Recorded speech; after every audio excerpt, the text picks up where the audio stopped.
to My FMF Kitchen. I'm Susan. I think you probably know that by now if you've been following along. Yes, this is supposedly part 2. That's why I look the way that I do. But this one, we're going to talk a little bit about what I have been learning. And we're mainly going to focus on the hard wheat berries.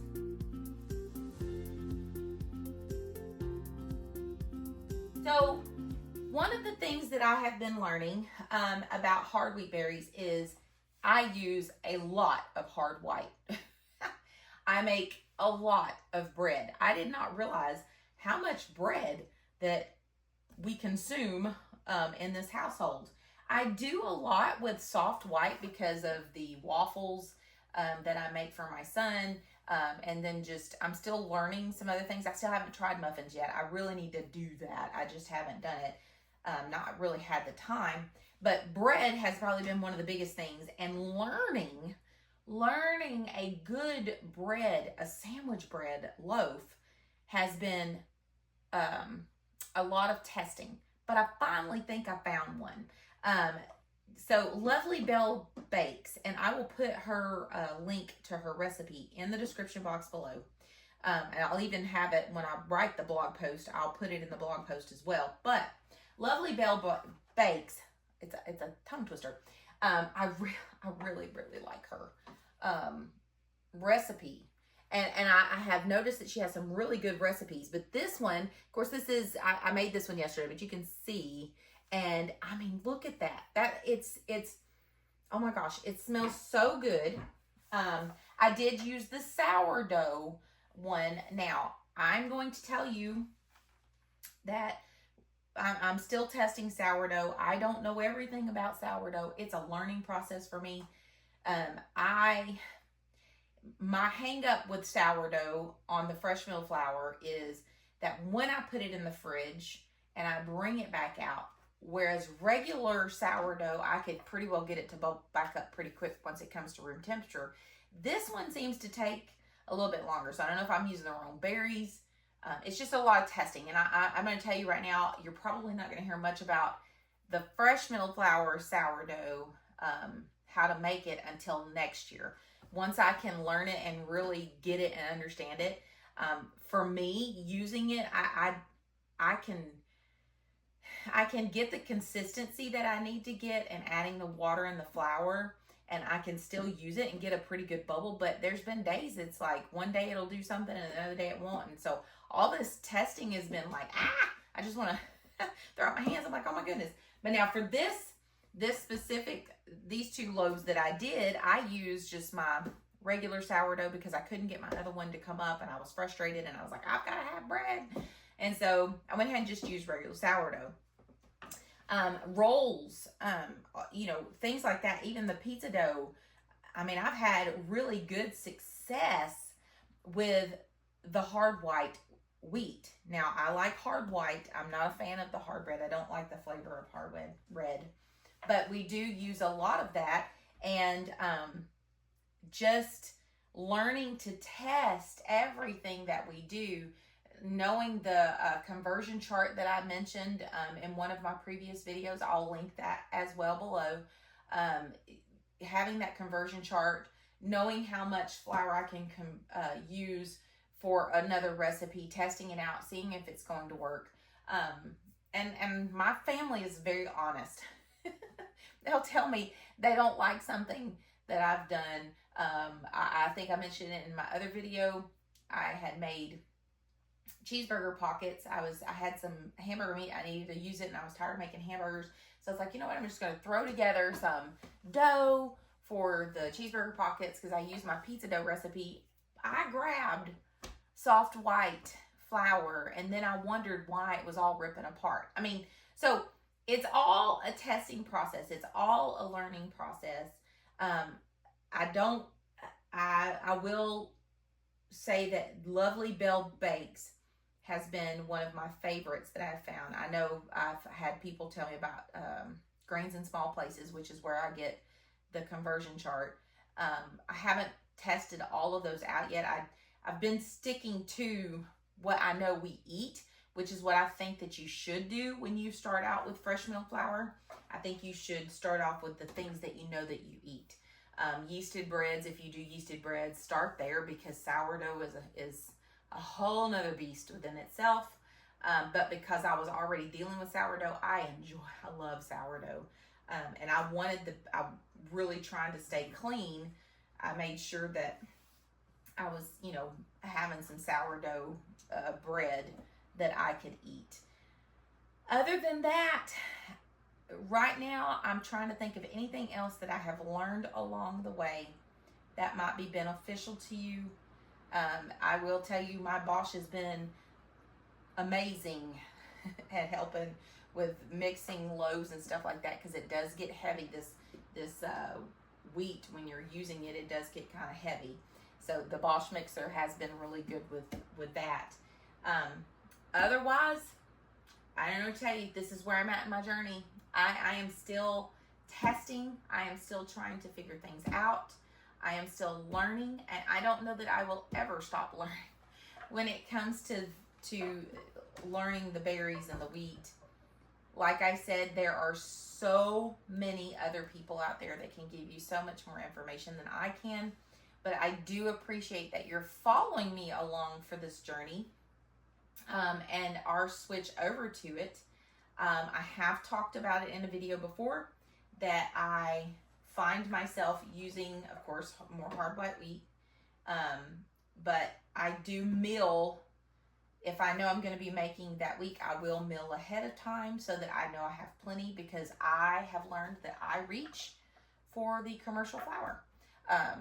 Just because of convenience, it's quick. I don't have to think about it. I don't have to study it out. I don't have to figure, science, math, whatever.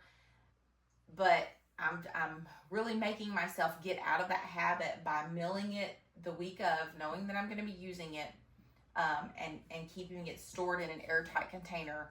It doesn't have all the full nutrients that it does as soon as you mill it, but at least I'm still getting something that is good and clean. That's what works for me. And my encouragement to you is, don't stop trying. I see so many posts out there about, I just can't get the right bread. It just is not working for me. Don't quit trying. Keep trying. It is frustrating, but it's kind of like that whenever you start anything. If you are a very hands-on person, you've got to learn it for yourself. A lot of times you have to learn it for the way that it's going to work best for you. So don't quit. Don't stop trying. Keep pushing forward. Keep trying to do new recipes, or maybe even like me, the first time I made the lovely Bell Bakes, I did not do it right, and I asked myself what I did wrong. And I went back and I tried it again. And I think it took me 3 tries before I actually got it to where it was like I was consistent in what was going on. Now, with that being said, it is sourdough. So I do know that I was dealing with sourdough. But with yeast, I think I did her yeasted roll recipe. And the first time it came out, it was very heavy. It's like, what did I do wrong? Second time I did it, they were delicious, but they didn't rise well. Well, I realized what I did wrong on that one. I put 2 grams of yeast versus 20 grams of yeast. And I realized it when I went back to make them again, and I was like, I'm an idiot. I wrote it down. I wrote it down wrong. So keep trying. Check your recipes. Make sure you're following the instructions of the person that gave them. Sometimes the recipes aren't up to par. I know I've had people that have looked at mine and they're like, your recipe just didn't work out for me. And I'm like, well, I don't know why, because it works for me. But I go back and check a recipe and I'm thinking, did I add something wrong? Did I put something in there that wasn't just correct or something? Or maybe my instructions were not clear. That can happen too, because we all make mistakes. So we're not infallible by any means. So anyways, that's where I'm at in my journey. Hard white tends to be my go-to for a lot of breads and rolls and things like that. I need none of that, okay? And I that's the other thing I probably need to say is I have cut down on my intake of bread because I have gained some weight.